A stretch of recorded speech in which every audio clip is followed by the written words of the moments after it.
방금 전 보신 이미지들은 무언가 우리에게 공포영화를 연상하게 하는 초상들입니다. 하지만 이 초상들은 생긴 모습과는 달리 인류와 자연의 기본을 상징하는 아주 오묘한 의미의 예술작품들입니다. 여러분, 지금 여러분이 보시는 이 장면은 한 장의 풍경화일까요? 아니면 과일을 담은 한 장의 정물화일까요? 네, 이 그림은 둘 다이기도 하고 아니기도 합니다. 아주 독특한 종류의 그림이었죠. 하지만 괴기스러운 분위기의 이 초상화 한 장이 우리의 감정을 사로잡는 것은 확실합니다. 그럼 왜 이런 그림이 그려진 걸까요? 사실 미술 역사상 수많은 화가들은 새로운 형태의 미술을 창조하기 위해 재료와 기술을 실험해 왔습니다. 이 그림을 그린 르네상스의 상상력이 풍부한 천재화가 주세페 아르침볼도도 마치 16세기 과학자의 눈으로 상상력이 풍부한 초상화를 창조한 것입니다. 이를 들어 아무도 비슷한 것을 만든 적이 없기 때문에 이 그림들은 더욱 놀랍다라고 그레고리오 코마니니는 말한 적이 있습니다. 주세페 아르침볼도는 1526년 이탈리아 밀라노의 화가의 가문에서 태어났는데요. 여기서 당시의 밀라노는 자연의 직접적인 관찰을 바탕으로 한 예술적인 표현 방식인 자연주의의 요람으로 여겨졌습니다. 특히 주세페 아르침볼도는 과일, 야채, 꽃, 그리고 물고기와 같은 물체로 만든 상상력이 풍부한 초상화 머리를 그린 것으로 가장 잘 알려진 이탈리아 화가였습니다. 1563년 36살의 아르침볼도는 합스부르크 왕가의 황실에서 일하기 위해 이탈리아를 떠났는데요. 당시 그의 인기는 대단했습니다. 처음에는 비엔나에서 막스밀리안 2세를 위해, 그리고 그 다음에는 프라하에서 루돌프 2세를 위해 일했습니다. 그는 25년 동안 궁정 화가로 일하며 황실 초상화를 그렸는데요. 그 시대의 다른 화가들처럼 그는 테이피스트리와 스테인글라스 창문을 디자인했고, 그가 궁정에서 조직한 정교한 축제와 가면 무대를 위한 연극 의상을 만들기도 했습니다. 그러나 아르침볼도는 물체, 식물, 동물, 그리고 기타 자연 요소를 상상적으로 구성한 매우 독창적인 초상화로 가장 잘 알려져 있죠. 막스밀리안 2세의 통치를 기념하기 위해 아르침볼도는 사계와 요소라는 두 가지 초상 시리즈를 선보였습니다. 1563년에 제작된 계절에서 아르침볼도는 특정 계절과 관련된 식물을 결합하여 해당 시기의 초상화를 형성했습니다.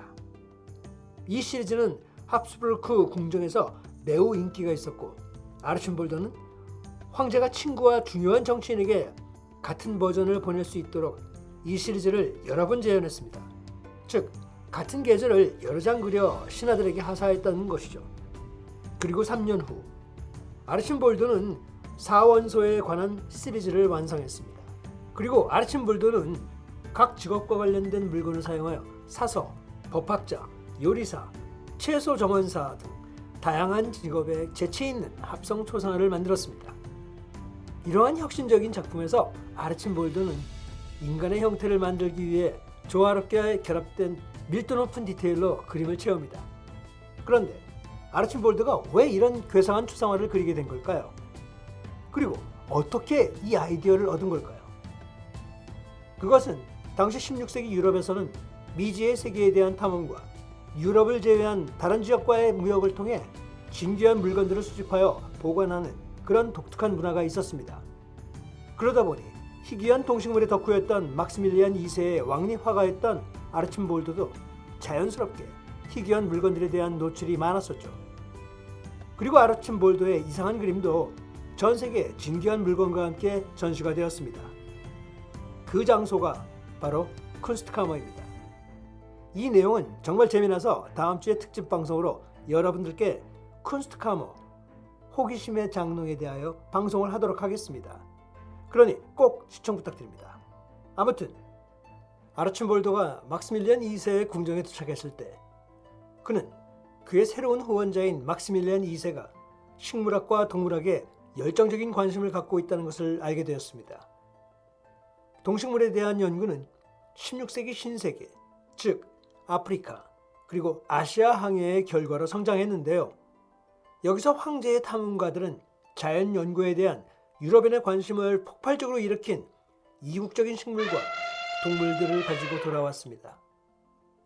그리고 황제는 유럽 전역의 과학자와 철학자들을 한자리에 모았습니다. 이 당시 그의 화려한 식물원과 코끼리, 사자, 호랑이가 있는 동물원은 정말 센세이션을 일으켰습니다. 황제의 궁정화가로서 아르침볼드는 이런 희귀한 동식물을 접할 수 있었습니다. 그의 자연 연구는 일러스트레이터로서의 그의 기술과 정확성, 그리고 박물학자로서의 지식을 보여주게 됩니다.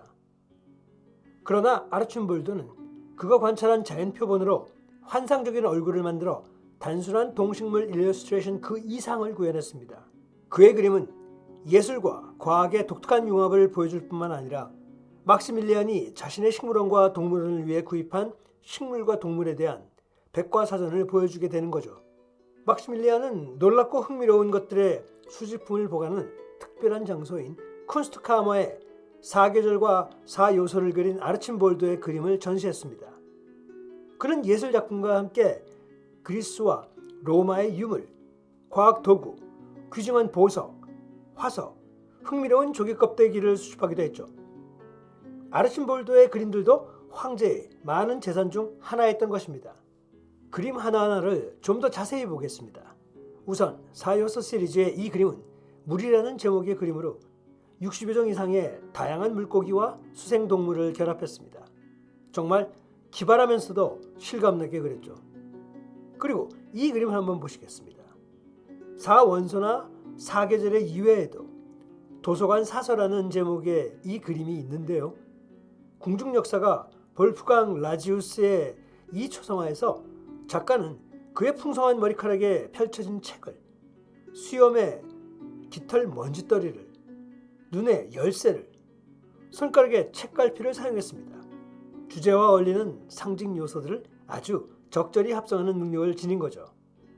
한 얼굴의 사계절을 자세히 한번 살펴보겠습니다.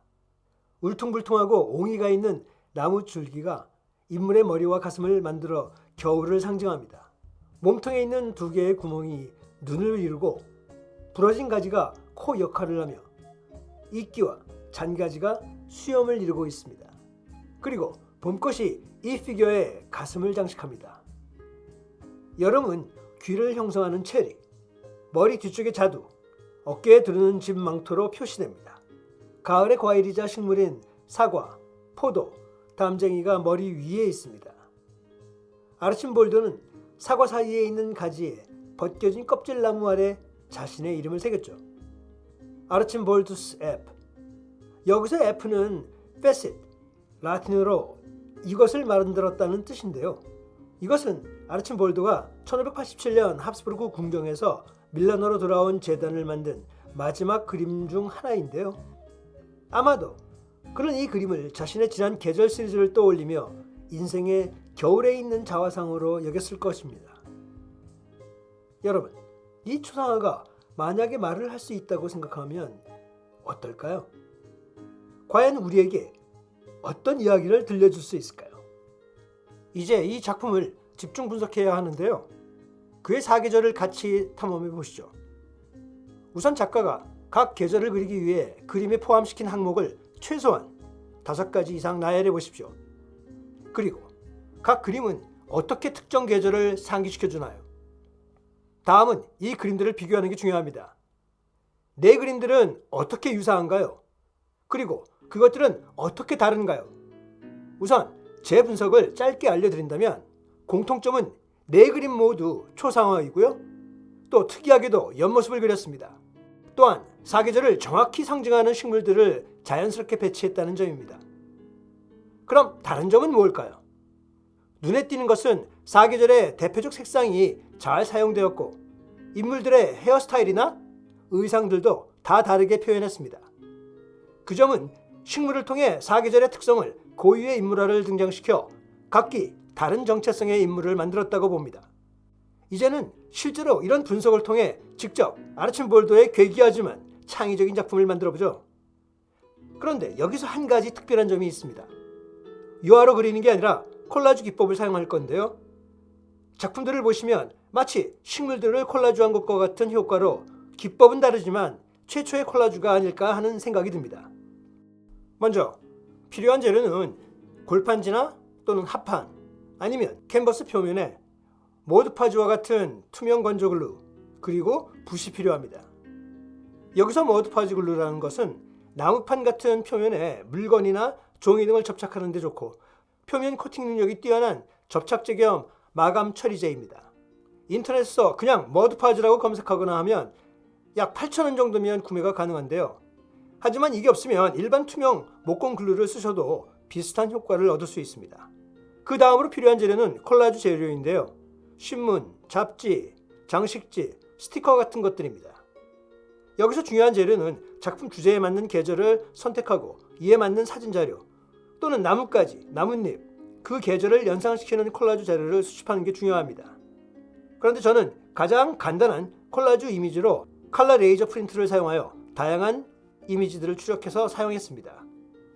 자, 이제는 본격적으로 작업을 시작하겠습니다. 보드나 캔버스에 사람의 윤곽을 그리고 일반적으로 눈, 코, 귀, 입이 어디에 있는지 표시하는 것부터 시작을 하십시오. 자, 이제 콜라주를 할 식물 사진들을 올립니다. 그리고 사진 조각을 겹쳐서 다양한 방향으로 돌려봅니다. 예를 든다면 사람의 머리를 만들기 위해 어떻게 다양한 모양을 결합할 수 있는지 생각해 보십시오. 색상 팔레트가 계절의 분위기나 느낌을 전달하는 데 어떤 도움이 될 수 있는지 염두에 두시는 게 중요합니다. 자, 여기서 일단 작업 과정을 빠르게 보여드리도록 하겠습니다. 같이 보시죠.